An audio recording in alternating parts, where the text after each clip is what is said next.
नमस्कार। कशिश न्यूज़ के खास कार्यक्रम गपशप में आप सबों का स्वागत है। और इस कार्यक्रम के सहारे हम बिहार के कुछ ऐसे आम लोग कहें या शख्सियत कहें, उनसे हम आपकी मुलाकात कराते हैं जो चुनावी राजनीति में भी आना चाहते हैं, अलग तरह के प्रोफेशन से पहले से जुड़े भी रहे हैं, यंग भी हैं, बिहार में बदलाव की बात सोचते भी हैं।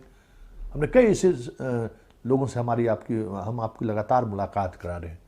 वजह साफ है कि ऐसे लोगों को लेकर जनता क्या सोचती है ये अलग बात है। चुनावी राजनीति हार जीत अलग है, लेकिन इस तरह के चेहरे चुनावी मैदान में आ रहे हैं, ये चीज़ समझने की जरूरत है कि आज की युवा पीढ़ी चुनाव प्रोसेस को लेकर या राजनीति को लेकर जिस तरीके की बेरुखी वो दर्शाते रहते हैं सार्वजनिक रूप से, तो उनके लिए एक संदेश हम इस कार्यक्रम के सहारे उस तक पहुंचाना चाहते हैं कि देखिए, नहीं, नए लोग भी आ रहे हैं, एक नए बदलाव के साथ आ रहे हैं, बिहार को बदलना चाहते हैं, इस तरह के जज्बे के साथ वो आ रहे हैं। उसी सिलसिले में आज हम आपको एक ऐसी शख्सियत से मुलाकात कराते हैं जो डीएसपी थे, जो आप हर अनुमंडल में देखते हैं, डीपीओ इसको कहा था। डीएसपी अमूमन बिहार के बोलचाल की भाषा में कहें तो 2013 बैच के 9th रैंक इन्होंने लाया था। अखिलेश कुमार की हम बात कर रहे हैं, और ये नौकरी छोड़ दिए हैं और अब अभी पटना साइंस कॉलेज में प्रोफेसर हैं। साथ ही चुनाव लड़ना चाहते हैं नरपतगंज से। क्यों चुनाव लड़ना चाहते हैं या क्या चुनावी राजनीति को लेकर ये क्या सोचते हैं? क्योंकि आज के दौर में जिस तरीके से बाहुबल, धनबल, जात पात, कई तरह की चीज़ें हैं राजनीति में, सियासत में बने रहने के लिए काफ़ी लोग मानते भी हैं, और हर पॉलिटिकल पार्टी भी इसी आधार पर लोग टिकट भी देते हैं कि आप में कितने पैसे आप खर्च कर सकते हैं, आपकी जाति का वोट कितना वहाँ पे है। शुरुआत मतलब आप कहीं किसी पार्टी के दफ्तर में अगर आप पहुँचते हैं तो बायोडाटा में की प्राथमिकता इसी बात को लेकर होती है कि आपकी जाति के लोग वहाँ पे क्या है, कितने पैसे आप चुनाव में खर्च कर सकते हैं। ये एक माइंडसेट हर पॉलिटिकल पार्टी का है। उसी माइंडसेट के सहारे वो चुनावी मैदान में भी उतारते भी हैं प्रत्याशी को। जनता के पास बहुत एक लिमिटेड कह सकते हैं कि चुनने की अपनी एक जो पॉलिटिकल पार्टी जिनको पहुँचा दी कि भाई ये सिंबल मेरा है, अमूमन उसी सिंबल के आधार पर, चुनाव चिन्ह के आधार पर भी वोटिंग हो रही है। हमारे साथ अखिलेश जी हैं। अखिलेश जी, पहले तो हम आपको बधाई देते हैं कि आप इस तरह के बिहार जैसे समाज में जहाँ नौकरी, वो भी बीपीएससी यूपीएससी को लेकर इस तरह का क्रेज है, हर जो बच्चा स्कूली शिक्षा ग्रहण करता है जिसकी शुरुआत में ये चीज़ें रहती हैं कि हमें प्रशासनिक सेवा में जाना है, उस सेवा को छोड़कर आप एक नए तरीके के काम के बारे में सोच रहे हैं। ये आपके जहन में ये ख्याल आया कैसे? देखिए, इसमें हम कई इसके कारण हैं और उसमें 2-3 कारणों को मैं आपके साथ डिस्कस करना चाहता हूँ। सबसे पहली बात, मैं उन कारणों को डिस्कस करने से पहले 1-2 बात बताना चाहूँगा। वो है यह कि पुलिस की नौकरी मेरे लिए बहुत अच्छी नौकरी थी और उसको हम बहुत एंजॉय करते थे। बहुत खुल के नौकरी किए और उससे हमको किसी भी तरह का कहीं भी कोई शिकायत नहीं है। हमको वरीय पदाधिकारी से भी पूरा सहयोग मिला और हमारे जो अधीनस्थ पदाधिकारी थे या और जो कर्मचारी थे उनसे भी पूरा सहयोग मिला, और उसी का परिणाम था कि हमारी सफलताएं बहुत अच्छी हुई। मात्र 6 साल का हमारा कार्यकाल रहा, जिसमें 3 साल हमने ट्रेनिंग में बिताया लगभग, और लगभग 3 साल ऑन फील्ड हम काम किए। तो इस 3 साल में ही पुलिस के मतलब नज़रिए से देखिए तो लगभग सब तरह के कार्यों को हमने किया, और यह हमारे लिए एक सुखद है कि चाहे वो वीआईपी ड्यूटी हो या किसी भी तरह के क्राइम, जो डिफरेंट तरह के क्राइम होते हैं, उन सारे तरह के क्राइम को हैंडल करने का और उस सिचुएशन को हैंडल करने का, उसको डिटेक्ट करने का अनुभव है मेरे पास, और ये मेरे लिए गौरव की बात है, मेरे लिए सौभाग्य की बात है। और कई तरह के उन कार्यों की वजह से मुझे कई तरह के अवार्ड भी मिले मेरे बड़ी पदाधिकारी। लेकिन अमूमन होता ये है कि सिस्टम से में आपको अगर लगता है कि सिस्टम के अंदर काम करने नहीं दिया जा रहा है, एक अलग तरह की बेचैनी है, तो लोग छोड़कर बाहर नहीं, मतलब मेरे साथ ऐसा बिल्कुल भी नहीं है। हमको मतलब ऐसा कभी फील नहीं हुआ कि मेरे ऊपर किसी राजनीतिक पार्टी का प्रेशर है या किसी वरीय पदाधिकारी का प्रेशर है या पब्लिक का प्रेशर है। किसी का प्रेशर कभी नहीं हुआ मेरे पास, और कभी आया तो उसको हम अपने सूझबूझ से उसको हैंडल भी किए। उस वैसा मतलब नौकरी से निकलने का यह कारण बिल्कुल भी नहीं है। जब मतलब नौकरी करते हुए कई बार मतलब हम आत्ममंथन के दौर से गुजरे, और जो हमारे क्लोज मित्र हैं, जो मेरे घनिष्ठ मित्र हैं, और काफ़ी मित्र मेरे जो हैं साहित्य में हैं, फिल्म में हैं, मीडिया में हैं, तो इंटेलेक्चुअल का मतलब सराउंडिंग मेरे चारों तरफ बहुत तगड़ा है। तो उन लोगों से हमारी वार्तालाप होती रहती है, तो उनसे डिस्कशन के क्रम में मुझे ऐसा लगा या उनके द्वारा मुझे बताया भी गया कि तुम्हारे अंदर मतलब कुछ विशेष करने का क्षमता है। तो फिर वो मुझे बताया और मैं उसको आत्मविश्लेषण के दरमियान पाया कि मेरे अंदर कुछ विशेष क्षमताएं हैं और उन क्षमताओं के साथ मुझे समाज में सीधे जाना चाहिए। और इसीलिए उस नौकरी से निकलकर हम सीधे आए कि छात्रों से जुड़ेंगे, और छात्रों से जुड़े हम पिछले 6-7 महीनों में काफ़ी जुड़ा हुआ, काफ़ी लंबी लिस्ट है जो छात्रों की जो मेरे मार्गदर्शन में अभी अपने मतलब कैरियर को संवार रहे हैं। वो बड़े सपने देख रहे हैं उसके लिए, खासकर ग्रामीण इलाके में आप जब जाएंगे तो वहाँ मैंने बहुत काम किया है, बहुत लोगों को मोटिवेट किया है। और जो अपनी समस्याओं को लेकर, अपनी आर्थिक स्थिति को लेकर, या जो वो बहुत साधारण स्कूल में पढ़ते हैं, साधारण कॉलेज में पढ़ते हैं, इन सब चीज़ों को लेकर उनके मन में जो दबाव है कि हम बड़े सपने नहीं देख सकते हैं, तो उनको मैंने बताया।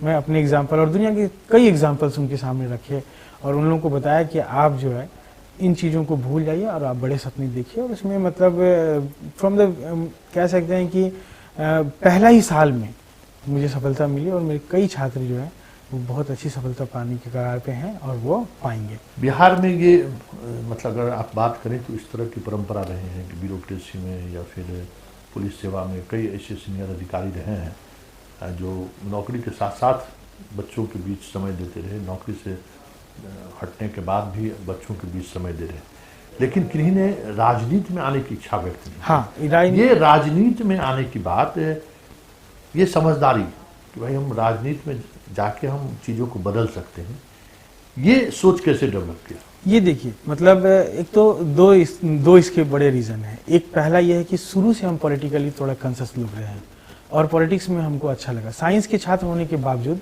जो पॉलिटिकल साइंस है, सोशियोलॉजी है, फिलॉसफी है या मतलब स्पिरिचुअल स्टडी है, वो हम करते रहे। तो उसी क्रम में मुझे ऐसा लगा कि जब हम अब नौकरी से निकल के आ गए हैं, कॉलेज ज्वाइन कर लिए हैं, मेरे पास ऑप्शन है, तो अब हम डायरेक्ट अगर राजनीति में आएंगे तो जनता से डायरेक्ट जुड़ने का मुझे मौका मिलेगा एक इलेक्शन लड़ने के क्रम में, जो हो रहा है। अभी मेरा कैंपेन चल रहा है और जो एरिया में कभी नहीं गया था या जो मेरे बहुत क्लोज लोग थे उन लोगों से मैं अब मिल रहा हूँ और उनकी समस्याओं को सुन रहा हूँ और बहुत सारी समस्याओं का समाधान उनका केवल सलाह से हो सकता है, वो मैं कर पा रहा हूँ।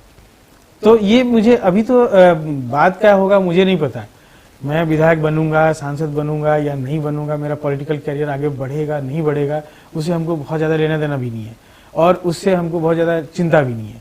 लेकिन जो हम अभी कर पा रहे हैं डायरेक्ट सोसाइटी में, कैंपेन के क्रम में हम देखें कि दर्जनों ऐसे लोग हैं जिनकी समस्याओं का समाधान सिर्फ सलाह से हो जाएगा। अब जब हम आए हैं डायरेक्ट तो उनको दे पा रहे हैं। अब है कि अगर इसके आगे मुझे सदन में जाने का मौका लगेगा किसी भी सदन में, तो मैं अपनी आवाज़ को डायरेक्ट सदन के पटल पर रख सकूंगा, आम आदमी का आवाज़ बन सकूंगा। अभी का ट्रेंड क्या है आप देखिए कि कितने सांसद हैं हमारे, कितने विधायक हैं जो कि जनता की आवाज़ बन करके वो लोगों मतलब सदन में रख पाते हैं या जनता की आवाज़ बन पाते हैं।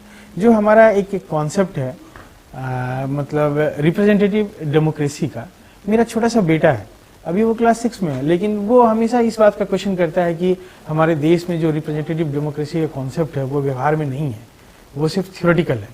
तो कई बार मुझे उससे भी सीखने का मौका लगता है कि ये तो बात बिल्कुल सही कह रहा है कि जो हमारे सांसद हैं, जो हमारे विधायक हैं, जब भी क्राइसिस का टाइम आता है तो वो हमेशा घरों में बैठ जाते हैं।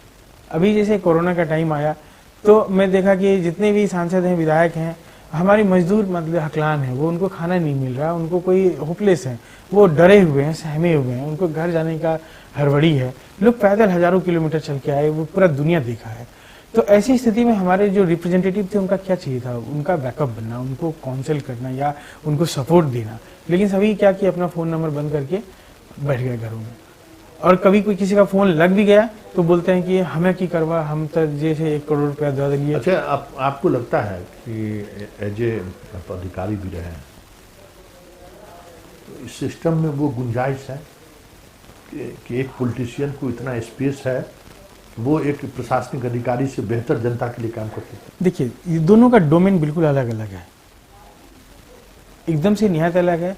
जो प्रशासन है डायरेक्ट एग्जीक्यूशन में है और जो हमारा पॉलिटिशियन है वो पॉलिसी मेकिंग में है। और पॉलिटिशियन हमेशा एक मास का आवाज़ बनता है, वो एडमिनिस्ट्रेशन को भी कंट्रोल कर सकता है, उसको भी सलाह दे सकता है। अगर मान लीजिए कि एक इंजीनियर है सपोज करिए, तो किसी लोकेलिटी में उसका पोस्टिंग हो गया, उसको नहीं पता कि किधर रोड बनाना है मुझे, वो कौन बताएगा कि प्रायोरिटी में कौन बताएगा कि ये एरिया मुझे पहला रोड चाहिए।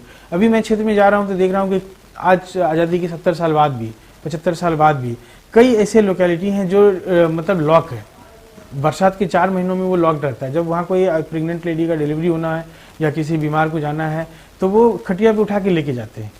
जबकि हमारा लोकेलिटी रोडों के मामले में बहुत हम लोग धनी है, उधर काफ़ी रोड्स है, और जब हम घूमे ये चीज़ हमें पता नहीं था आज तक। जब हम कैंपेन के दरमियान में देखे तो मुझे आश्चर्य लगा, तो ये बात कौन बताएगा इंजीनियर को। कई बार क्या है कि जिधर रोड है उधर रोड पे रोड बनी जा रहा है, और कहीं पे मन नहीं है, वो लॉक एरिया है, वहाँ से निकलने का कोई रास्ता नहीं है, तो वहाँ पे रोड नहीं बन रहा है, तो उसकी आवाज़ तो जनप्रतिनिधि उठाएंगे ना। जब इन दोनों का समन्वय हो जाएगा तो बहुत मतलब ड्रामेटिक चेंज आप देख सकते हैं कि रेडिकल जिसको बोलते हैं ना, सिग्निफिकेंट, एक बार में दिखने वाला चेंज वो आएगा। और हम इस मामले में लकी समझते हैं अपने आप को कि हमारे पास एडमिनिस्ट्रेटिव अनुभव भी है, और अगर मुझे पॉलिटिकल मौका लग गया तो दोनों का सम्मिश्रण वो दिखाएगा दुनिया को कि कितना अच्छा होता है। चलिए एक पहले छोटा सा ब्रेक ले लेते, लेकिन ये एक नई चीज़ें सामने आई कि हम एडमिनिस्ट्रेशन का मेरा बैकग्राउंड रहा है, समझदारी रही है, और जो डेमोक्रेसी में नीति निर्धारक तो वही लोग हैं जो बैठ कर नीति बनाते हैं, लेकिन समन्वय नहीं रहता। बार बार ये चीज़ें सामने आती हैं कि अधिकारी पटना में बैठते हैं, जो नेता हैं वो अपने क्षेत्र में रहते हैं, उनके क्षेत्र में डेवलपमेंट का क्या किस तरीके के डेवलपमेंट की ज़रूरत है वो अधिकारी समझने को तैयार है, ना सुनने को तैयार है। तो कई तरह की ऐसी चीज़ें आती हैं कि जो बनी हुई सड़क है वही लगातार बन रही है। ये एक व्यवहारिक कठिनाई है, और इन कठिनाइयों को कैसे दूर किया जा सकता है, इस पर ये चर्चा कर रहे हैं। चलिए चर्चा जारी रखते हैं, लेकिन फिलहाल एक छोटा सा ब्रेक ले लेते हैं। ब्रेक के बाद एक बार फिर से आप सबों का स्वागत है, और इस गपशप कार्यक्रम में हमारे साथ एक पूर्व पुलिस अधिकारी है, यंग है, और बदलाव की बात सोचते हैं और अपने तरीके से चीज़ों को बदलने के सोच भी रखते हैं, जज्बा भी इनके पास है, उस चुनौती को दो हाथ करने को भी तैयार है। लेकिन अखिलेश जी, आपको लगता है कि बिहार जैसे राज्य में जहाँ चुनाव के को लेकर जो चीज़ें हैं, सोच है, वो सोच बड़ा सतही सोच आप कह सकते हैं, या उस सोच में जातिवादी राजनीति, मतलब आप 4 वर्ष 11 महीने क्या हो रहा है ये अलग चीज़ है, अपने जनप्रतिनिधियों को गाली देंगे, बहुत सारी चीज़ें चलती रहती हैं।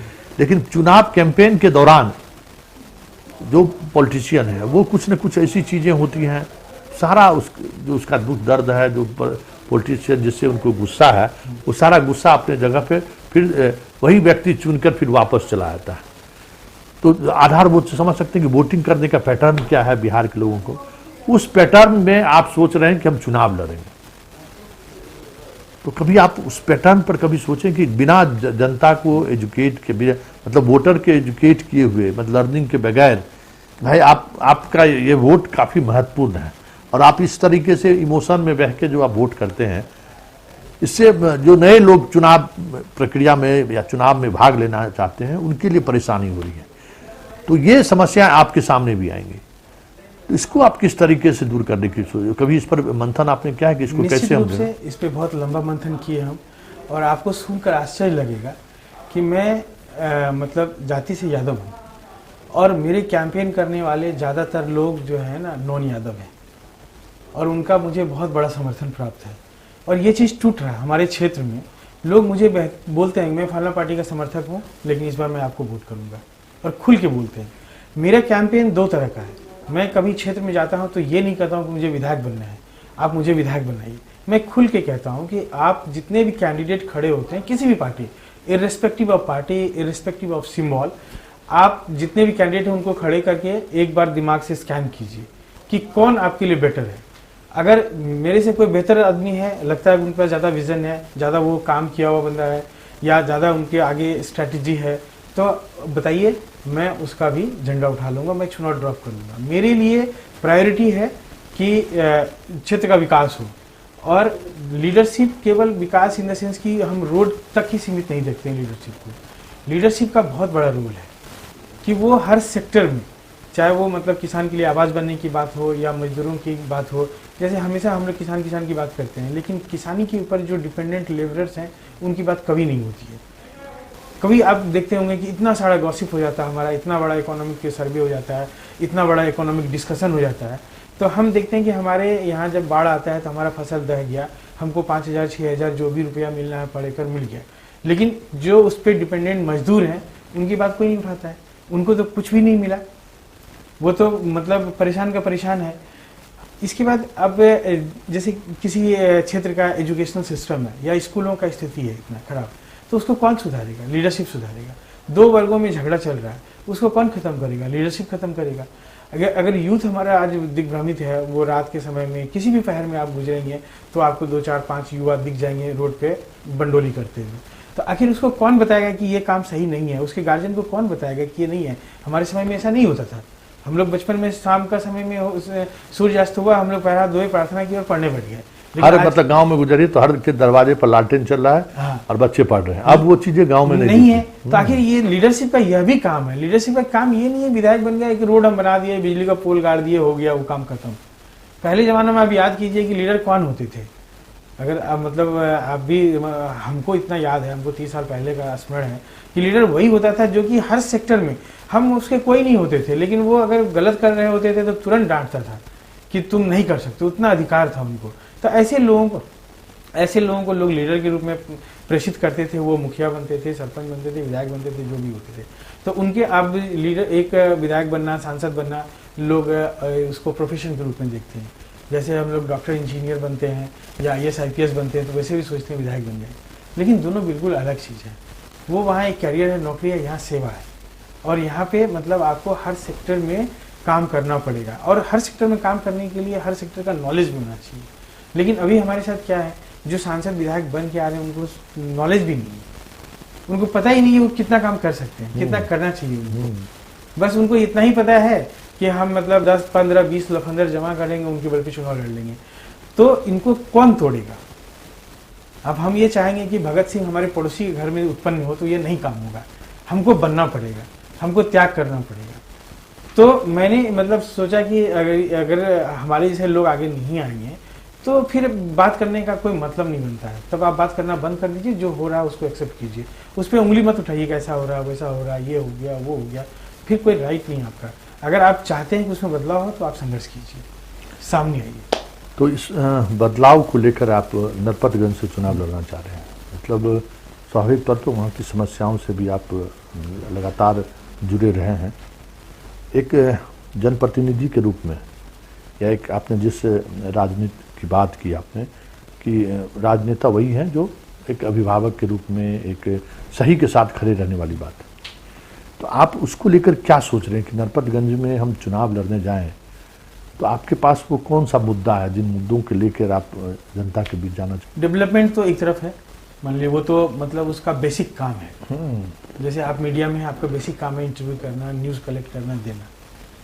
इसके बियॉन्ड जो मेरा मतलब फोकस रहेगा खास करके वहाँ के यूथ्स के ऊपर काम करना है उनको। जो हमारे लोकेलिटी में देखेंगे तो यूथ्स बहुत ज़्यादा मतलब डीमोटिवेटेड है। सबसे पहला काम है उनके अंदर मोटिवेशन लाना, और मैं उस काम को पिछले 2-3 महीनों में करना शुरू किया हूँ, और उसका बहुत बढ़िया रिजल्ट है। सैकड़ों अभी इस यूथ हैं जो हमको फ़ोन करके बोलते हैं, उसके गार्जियन फ़ोन करके बोलते हैं कि सर, जो बच्चा आज तक रोड पे केवल घूमता फिरता था, सिगरेट पीता रहता था, वो मतलब चाय की दुकान पे खड़ा रहता था, अब वो किताबों के साथ है। एक बदलाव तो साफ दिख रहा है मुझे मात्र 3 महीनों में।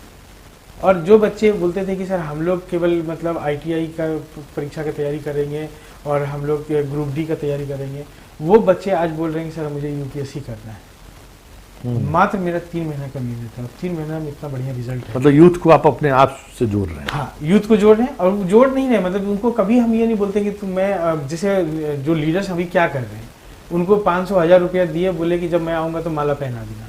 अब मेरा कैंपेन का कोई भी मतलब फ़ोटो निकाल के देख लीजिए, उस तरह का कोई कैंपेन, मेरे कैंपेन में कहीं नारेबाजी नहीं है कि फलना बाबू जिंदाबाद, इस तरह का कोई कैंपेन नहीं मेरा। हम जाते हैं, यूथ के साथ डिस्कस करते हैं, और कभी मैं वोट की बात नहीं करता हूँ।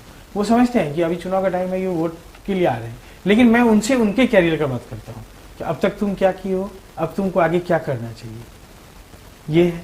इसके बाद हमारी लोकेलिटी में एक बहुत बड़ी समस्या है किसानों की। वहाँ पे अक्सर बाढ़ आ जाता है, या मतलब मक्का का फसल बर्बाद हो गया, उसको सही रेट नहीं मिला, या उसको सही से खाद पानी नहीं मिलता है, तो उस पर हमको काम करना है। इसके बाद हमारे लोकेलिटी में गरीबी बहुत ज़्यादा है, तो बहुत सारे लेबर जो है वो बाहर कमाने के लिए जाते हैं, दूसरे प्रदेशों में कमाने के लिए जाते हैं। तो हम उसके लिए भी एक गेटवे बनाना चाहते हैं कि वो स्किल लेबर्स का एक इनलिस्टिंग हो और वो अकॉर्डिंगली उसका गेटवे बने, और जो भी बाहर से हायर करने वाले लोग हैं तो उस गेटवे के थ्रू जाएं, ताकि उनका प्रॉपर इंश्योरेंस हो, उनका प्रॉपर एक डॉक्यूमेंटेशन हो। कोरोना काल में ये चीजें सामने भी आई कि भाई हमारे कितने में पता ही नहीं था। हाँ, मतलब इसको आप अगर लिस्टिंग करके इसको अगर डिजिटलाइज कर देते हैं तो हमें लगता है कि बिहार को एक अलग तरह से भी। तो उसमें कोरोना में हम बहुत काम किए, करीब मतलब 1.5 महीनों तक 15-15 घंटा मेरा फ़ोन का घंटी बजा। हम दर्जनों बार अपना मोबाइल नंबर पेपर के माध्यम से, सोशल मीडिया के माध्यम से रिलीज किए कि किसी भी आदमी को अगर परेशानी है तो आप हमसे कांटेक्ट कीजिए। तो उसमें मतलब हजारों लाखों छात्र और मजदूर और एक आम आदमी जो कभी इलाज कराने हैदराबाद चले गए, दिल्ली चले गए, वो लोग फंस गए।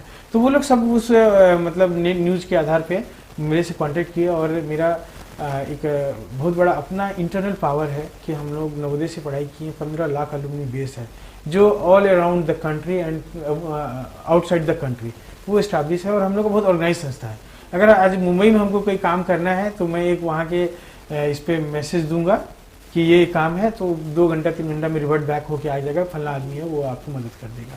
तो उसका हम फायदा उठाए। और तो जैसे नेत्र हाटियनों का है उसी तरीके से नवोदय तो मेरा मतलब अलुमनी बेस 15 लाख लोगों का है, और इसका हमको बहुत फायदा मिला इस बार। मतलब आप सोचिए कि मतलब जो काम सरकार को करना चाहिए था जितना मजबूती से, उससे कई गुना मजबूती से हम लोग कर पाए। मजदूर हो, छात्र हो, या कोई आम आदमी हो, अगर वो हमसे कांटेक्ट किया तो उसको हम 4 घंटा 5 घंटा में, पहला 4-5 घंटा के अंदर उसको प्रिपेयर्ड फूड पैकेट डिलीवर किए, और उसके अगले दिन। अच्छा, ये नवोदय अब अच्छी चर्चा की, नवोदय का एक अपना रहा है, तो आज के एजुकेशन सिस्टम में एक बड़ी भूमिका रही है। मतलब जिस तरीके से सारी चीज़ें ध्वस्त हो गई हैं, उसमें नवोदय एक से पढ़े हुए बच्चे बहुत अच्छे अभी कर रहे हैं। कई यहाँ भी सीनियर IAS IPS में नवोदय से पढ़े लिखे जो हैं। ये हम ये समझना चाहते हैं कि एक नवोदय का जो कंसेप्ट आया, उस कंसेप्ट के सहारे जो बच्चे हर जिले से, गांव के बच्चे पढ़ के अब अच्छे कर रहे हैं, वो सिस्टम को और रिमोट स्तर तक ले जाने की स्थिति बनती है कि वो हम आप अगर मान लीजिए बन, क्योंकि उस विद्यालय का जो योगदान है उसको हमारे परिवार में भी कई नवोदयन है, तो हम उसको महसूस करते हैं कि आज अगर देश के सामने में नवोदय विद्यालय नहीं रहता तो पूरी एजुकेशन सिस्टम ध्वस्त हो गई रहती, कहीं हम उस तरीके के स्कूल बना ही नहीं पाए। तो क्या लगता है कि इसको और अनुमंडल स्तर तक ले जाने की जरूरत है? इसको तो हम बहुत मतलब मजबूती से कहना चाहेंगे इस बात को, और मैं इस प्लेटफॉर्म के माध्यम से सरकार तक इस बात को पहुंचाना चाहूँगा कि अगर ग्रामीण इलाकों का आप बात करते हैं कि ग्रामीण इलाकों का भी उद्धार हो एजुकेशन के मामले में और दूसरे मामले में, तो इससे बढ़िया और कोई ऑप्शन नहीं हो सकता है। कि जैसे नवोदय विद्यालय है तो वहाँ आप देखिए कि ग्रामीण इलाके के बच्चे, हम लोग जैसे लोग, नहीं तो हम लोग आज या तो मान लीजिए कोई खेती खबारी कर रहे होते, इतना दूर तक सपना देख ही नहीं पाते। बहुत रिमोट एरिया से, मेरा गांव जाएंगे तो आपको आज भी आश्चर्य लगेगा कि इतने छोटे से जगह में इतना रिमोट लेवल से आप कैसे पढ़ लिख लिए और इतनी मतलब ऊंचाई तक का पढ़ाई किए। तो ऐसे मेरे से बहुत सारे लोग हैं जो नवोदय विद्यालय होने की वजह से आज बहुत अच्छे जगह हैं, और सभी बहुत साधारण परिवार से हैं। तो अगर हम चाहते हैं कि गरीबों को वहाँ तक लेके जाएं, अगर वहाँ तक मतलब इंक्लूसिव ग्रोथ, इंक्लूसिव एजुकेशन की बात करें, जैसे अभी क्या हो रहा है, शिक्षा का बाजारीकरण हो रहा है, बड़े बड़े कोचिंग संस्थान हो, बड़े बड़े स्कूल हों, वो मतलब स्कूल नहीं हो के 5 स्टार एक संस्थान बन गया है, या प्राइवेट इंस्टीट्यूशन, प्राइवेट यूनिवर्सिटीज़ खुल गए हैं। तो इससे क्या हो रहा है कि जो सरकारी विद्यालय में पढ़ने वाले जो गरीब बच्चे हैं उनका भविष्य वहीं ब्लॉक हो रहा है। तो जब नवोदय जैसे संस्थान अनुमंडल स्तर पे या उसका थोड़ा छोटा प्रारूप ही सही प्रखंड स्तर पे जाएगा तो बहुत लोगों को मौका लगेगा। जो गांव के टैलेंटेड लोग हैं वहां से वो निकल के आएगा। अगर एक गांव से एक बच्चा डॉक्टर बन गया तो पूरे गांव के लिए भला कर सकता है। तो इस तरह से हम लोग मतलब समझिए कि इसका जो इंक्लूजन है बढ़ा सकते हैं और इसको स्प्रेड आउट कर सकते हैं बहुत लार्ज स्केल पे। चलिए अब इस कार्यक्रम को हम यही समाप्त करते हैं। कई तरह की चीज़ों को समझने की जरूरत है कि आज की राजनीति में जो युवा पीढ़ी आने की इच्छा व्यक्त कर रहे हैं, कितना मुश्किल है, फिर भी वो डिसीजन ले रही है।